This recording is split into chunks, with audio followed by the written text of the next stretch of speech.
Get ready for the dictation in 3, 2, 1. Start. Sir, 80% of this country's population lives in villages, and a majority of them are landless laborers and marginal farmers. Out of this 80%, that is 70 crores of rural population, more than 30 crores are landless laborers. They live below the poverty line. Really speaking, there is no legal provision for their well being and welfare. The urban labor is less than 10 crores, and the government has taken many steps and measures for their well being and upliftment. Sir, I would like to narrate some of the measures taken by the government for the welfare of the urban labor. There is an act governing industrial relations and disputes. There are workers' committees, joint management councils, National Commission on Labor, etc.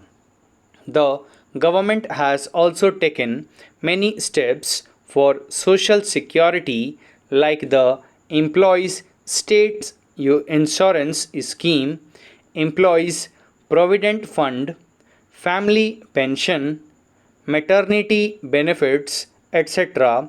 for this industrial and urban labor.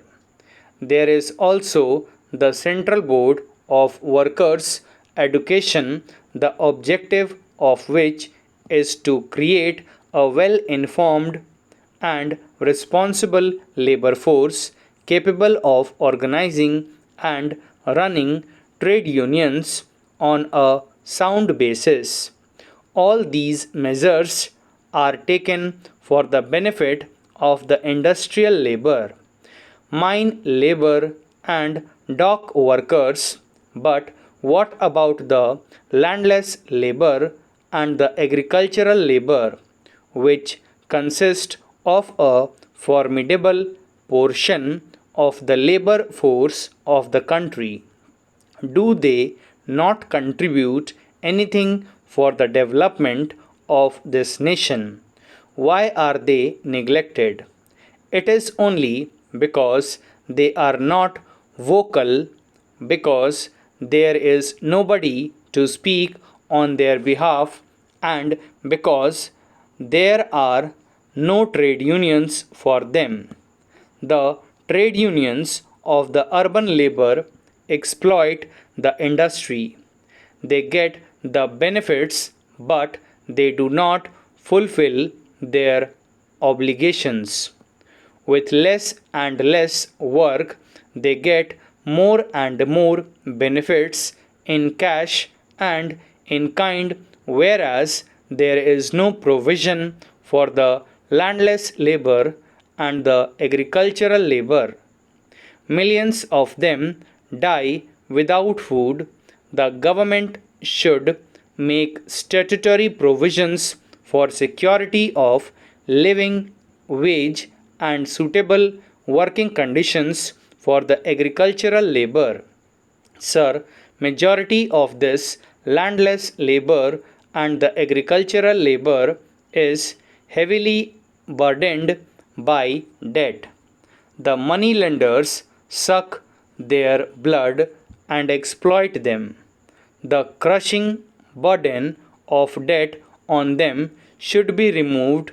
Special tribunals should be appointed to inquire into this, and all debts which are beyond the capacity of the peasants to pay should be liquidated.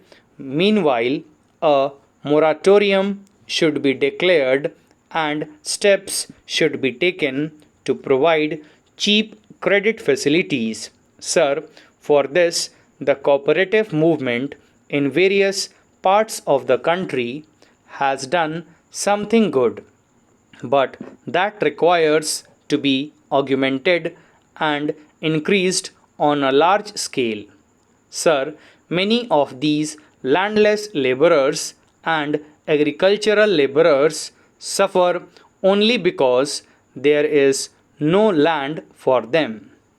For their benefit, some state governments enacted tenancy laws, but they were not implemented. The greatest hardship which they suffer from is that they are landless. The land which was to be given to them by way of surplus has to be obtained by the enactment of tenancy laws. It was not given to them. The vested interests in the rural parts of the country evaded the provisions of the tenancy laws. Therefore, sir, fixity of tenure with heritable rights, along with a right to build houses and to plant trees, should be provided for all tenants throughout the country.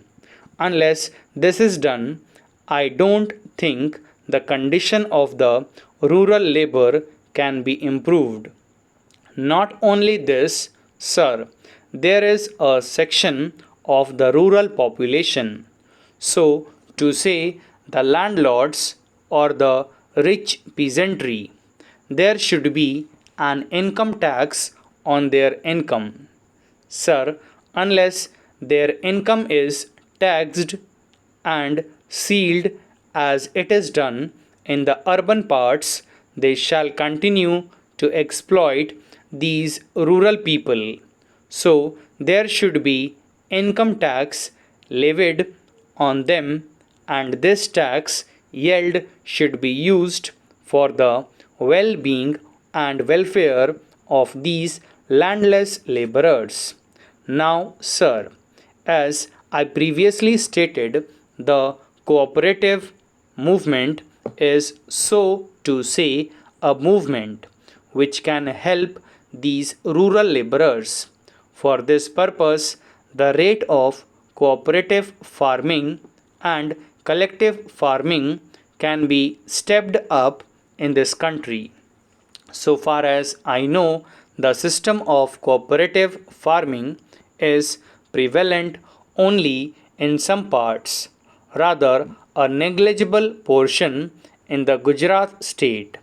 I do not know the position prevailing in the rest of the country, but so far as my state is concerned, there are some societies formed on a cooperative basis for the benefit of agricultural laborers, and they are mostly composed of landless laborers, and they get government waste land from the government. Now, this land which is provided by the government is not fertile. If they develop this land, the vested interests of the society snatch away this land. The result is that there were some attacks on Harijans and backward classes in different parts of the country. A majority of attacks on Harijans and backward classes are only because of land disputes. Stop. Thank you.